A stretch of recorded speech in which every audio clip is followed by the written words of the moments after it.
يا مراحب يا مراحب، جبت لكم فيلم الأكشن والإثارة والرومانسية سيرفايفل آيلاند. الفيلم بيبتدي بجينيفر وجوزها جاك واصحابهم غيلويل وهم في رحلة صيد، وبيقابلوا صاحب اليخت اللي هيقضوا فيه الرحلة وبيرحب بيهم وبيعرفهم على مانويل على انه هيساعدهم في الرحلة وهيعلمهم الصيد. اثناء ما كانوا طالعين على اليخت جت الاكس بتاعت مانويل واتخانقت معاه ولطشته بالقلم على وشه، وهو رد لها القلم والموضوع خلص على كده. بس وهي ماشيه قالت له ولا اعتبر نفسك في عداد الاموات.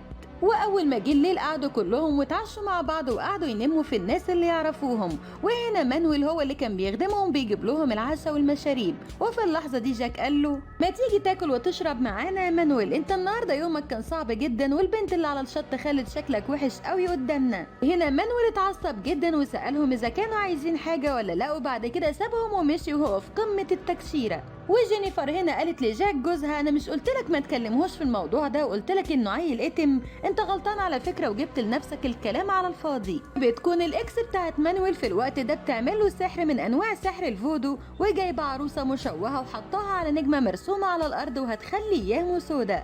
وبيكون مانويل قاعد على باب الأوضة اللي فيها جينيفر وجاك وبيسمعهم وهم قاعدين مع بعض قعدة كبار، ومتضايق جدا وبياكل في نفسه وغيران. وفي الوقت ده مناخيره نزفت وشكل السحر بدأ يشتغل وأيامه هتبقى سودة. وتاني يوم الصبح مانويل اتأخر عليهم في المشروبات، وجاك قال لصاحب اليخت إن مانويل عدواني وبيعاملهم وحش، فراح يهزقه ويقول له على فكرة يا مانويل أنت بتضايق الناس.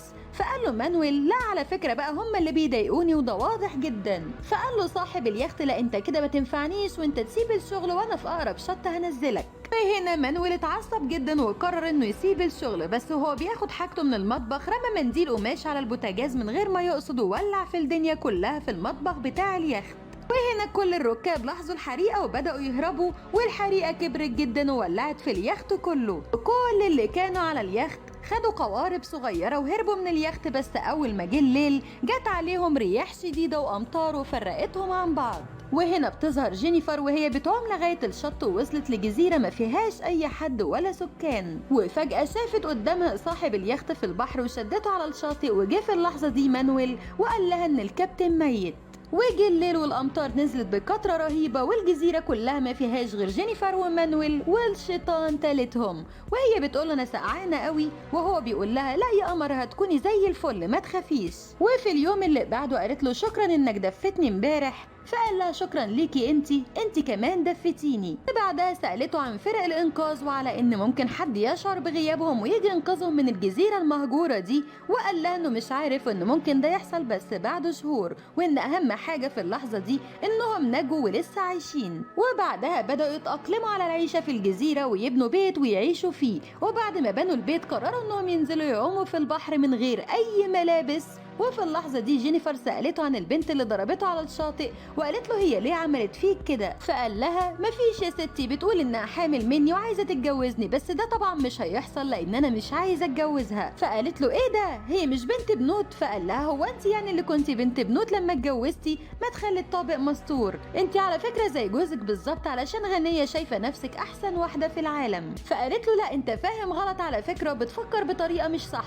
فقال لها بصي يا ماما انت الحاجة الوحيدة اللي هتخليكي عايشة على الجزيرة دي هي انا، فتحترميني بقى احسن لك. وهنا كلامه ضايقها جدا وخرجت من البحر وهو شافها من ظهرها وقال لها بقول لك ايه انت عندك زلموكه رهيبه يا جينيفر خلي بالك منها. واليوم اللي بعده راحت له جينيفر وجرت معاه كلام وسالته عن الصيد علشان جعانه، وبعدها قالت له احنا لازم نكون اصحاب علشان نقدر نعيش على الجزيره دي سوا. وبعدها نزل اصطاد، وبعد ما خلص صيد وطلع على الشط لقى جاك في وشه وخده وداه لجينيفر واكلوه وشربوه وسابوه ينام، وبعدها قعدوا يتغدوا. واول ما جاك صحي ولقاهم مع بعض اتضايق جدا وغار عليها وقال لها انتوا ازاي بتناموا في مكان واحد ومفيش اي حاجه بتفصل ما بينكم. فقالت له لا يا جاك ما تقولش كده، الولد مفيش في ادبه ولا اخلاقه. اليوم اللي بعده اول ما جاك حس بالجوع قال لمانويل بقول لك ايه يا مانويل ما تروح تصطاد لنا ناكل ولو عايز جينيفر تيجي معاك خدها. فقال له ايه ده بجد هو انت راضي؟ قال له ايوه يا راجل دي حتى بتعوم كويس قوي. وهنا نكتشف ان جاك ممكن يبيع اي حاجه حتى ولو مراته علشان ياكل. المهم راحوا فعلا يصطادوا وجينيفر عضها القنديل ومانويل قال لها انها علشان تتخلص من الوجع لازم تتبول على عضة القنديل. فقالت له لا مش هعرف اكيد اتبول على دراعي. فقال لها ولا تشيلي اي هم امال انا موجود ليه، الله يقرفهم بصراحه. المهم بيكون جاك في اللحظه دي مستنيهم يجيبوا له الاكل على الشاطئ، وعمل لمانويل مكان صغير علشان يبات فيه بعيد عنهم. الموضوع ده ضايق جينيفر جدا لانها شايفه ان مانويل ما يستحقش المعامله دي وانه شخص محترم، فقال لها انت حبيتيه مش كده؟ فقالت له ده انقذ حياتي واللي انت بتفكر فيه ده في خيالك بس.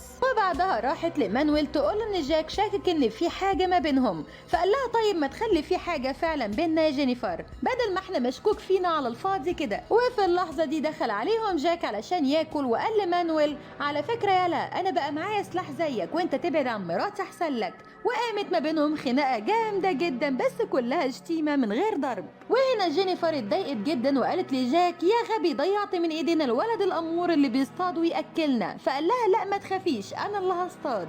وحاول يصطاد مرة واثنين وثلاثة وفشل. فراحت جينيفر لمانويل وقالت له يا مانويل انت زعلان مننا كمان؟ فقال لها لا ما يتزعلش منك انت اصلا، تعالي كلي بس على شرط تديني بوسة وانا مش هقول له ولا هقول لاي حد، وعلى فكرة انا من اول ما شفتك وانا عايزة ابوسك، وكده كده اصلا جوزك بيعاملك معاملة وحشة. وهنا لما شاف جينيفر هتسيبه وتمشي قال لها خلاص تعالي كلي ومش هعمل لك حاجة تزعلك. وفعلا قعدت وكلت معاه. وبعدها طلع جاك من البحر ورجع لها بسمكتين يتشافوا بنضارة مكبرة، وهي تظاهرت قدامه بانها ما كلتش اي حاجة. وسألها بعد كده عن مانويل اتكلم معاها ولا لا، وقالت له ايوه سألني عاملة ايه وانا قلت له الحمد لله. فقال لها بقول لك ايه هو اكلك وانت مش عايزة تقولي له؟ فقالت له بصراحة ايوه انا كلت معاه وما سبتلكش ولا حتة علشان عارفة انك هتتصرف بالطريقة المستفزة دي. وبعدها قعدوا يصطادوا على الشط ترسة وقواقع وياكلوها لغاية ما شافوا النار بتاعتهم اتطفت ومانويل عنده نار. وهنا جاك راح له واتخانق معاه خناقة قوية جدا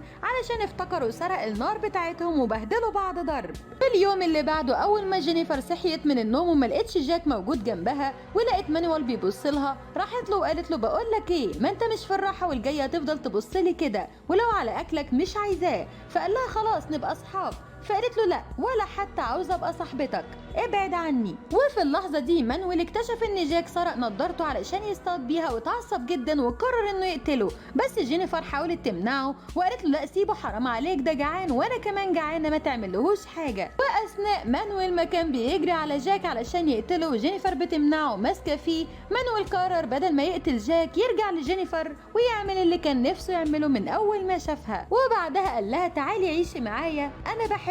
وعدى كام ساعه وكل واحد راح على بيته وجاك رجع فرحان جدا علشان اصطاد سمكه كبيره. بس اول ما بص في عين جينيفر وجينيفر قالت له ما كنتش خدت نضارته يا جاك، فهم انهم عملوا حاجات كان نفسهم يعملوها. وقال لها اتقي الله يا شيخه وانتبهي للي تتمنيه علشان اللي هتتمنيه هيحصل زي ما حصل كده. وبعدين انت هتعيشي ازاي معايا بعد اللي انتوا عملتوه ده؟ منك لله يا شيخه. وبعد كده خدها من شعرها ووداها لمانويل وقال له بص اصطدت لك ايه خدها بقى. وبعد كده سابهم ومشي. وجينيفر فضلت تدور عليه في كل مكان بس ما لقيتهوش، فراحت ترقص مع مانويل علشان ترفه شوية عن نفسها، مسكينة الصراحة. وبيكون جاك لقى القارب في المية وطلعه، وهم أول ما شافوه جريوا عليه ومانويل قال له ايه ده انت لقيت القارب؟ طيب خلينا اساعدك بقى ده انت حتى حبيبي، خلينا اساعدك علشان نمشي من الجزيرة دي. وجينيفر قالت له ما تبقاش وحش بقى يا جاك ده بيحاول يساعدك. فقال لهم جاك لا روحوا بس كفوا نفسكم انا مش عايز مساعدة من حد وهساعد نفسي. وبعدها بشوية راحت له جينيفر وقالت له يا جاك انت حتى ما تعرفش اي اتجاه هتمشي فيه،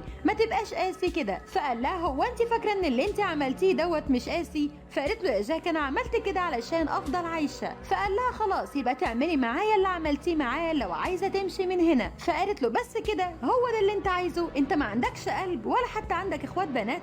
وبعد كده سابته ومشيت. ما هو برضو مش معقوله يعمل معاها كده وهو مجرد جوزها، عيب. انما مانويل صاحبها عادي ما علينا. المهم جه الليل وجاك قال لمانويل بقول لك ايه يا مانويل الطهره اللي جنبك دي جت لي الصبح وكانت عايزه تمشي معايا بالقارب. وجينيفر قالت له بيكذب عليك ما تصدقهوش، وبعدين انت مش قلت الميه حلوه الساعه دي تعال ننزل نعوم. وهم نزلوا البحر من هنا وما فيش حاجه عيب الا لما عملوها. وانا مش عارفه الصراحه ايه اللي رماني على الهم ده وخلاني الخص الفيلم ده. المهم كل ده بيحصل وجاك بيراقبهم من على الشط وشايف كل حاجه، وجينيفر جوه مع مانويل بيكملوا اللي بيهببوه وبتقول له احنا لازم ناخد منه القارب ونمشي ونسيبه هنا. اول ما الشمس طلعت وجاك نزل يصطاد مانويل راح صحى جينيفر من النوم وقال لها قومي هو ده الوقت المناسب علشان نسرق القارب. بس جاك طلع من المية وشافهم هما بيسرقوه وجري وراهم بس ملحقهمش، وهم خدوا القارب ومشوا وسابوه لوحده على الجزيرة. بس هنا جاك كان محضر لهم الخازوق التمام، وأول ما بعدوا عن الشاطئ القارب غرق، وجاك كان عارف اللي هيحصل واضطروا يرجعوا الجزيرة تاني. وجاك استقبلهم وقال لهم ايه رأيكم في المفاجأة دي؟ حلوة صح؟ وبعدها رمى سكينة في ظهر مانويل وافتكر انه خلاص كده قتله وخلص عليه، وخد جينيفر وربطها وقعد يهزق فيها ويذلها لغاية ما فجأة مانويل رجع وقعدوا يضربوا بعض ضرب موت، وبعدها خدها وهرب. وجاك فضل يدور عليهم لغاية ما لقاهم، والاكس بتاعت مانويل فضلت تعمل عليه السحر لغاية ما تسببت في وقوع على العصاية اللي دخلت من ظهره وطلعت من بطنه وخلصت عليه. وفي اخر مشهد في الفيلم بيظهر لنا جينيفر وهي مع الناس اللي لقوها في الجزيرة على اليخت بتاكل وبتشرب، وبتبص على جاك اللي محدش شايفه غيرها، بصت شمت وسابته في الجزيرة لوحده ومشيت. وبكده أظن رسالة الفيلم واضحة جدا، وبتقول إن الدياسة آخرتها وحشة يا جاك زي ما النجاسة آخرتها وحشة يا جاك. وحكمة الفيلم برضو بتقول إنكم تشتركوا في القناة وتفعلوا زرار الجرس، وكمان لايك وشير بقى، ويبقى كتر خيركم قوي.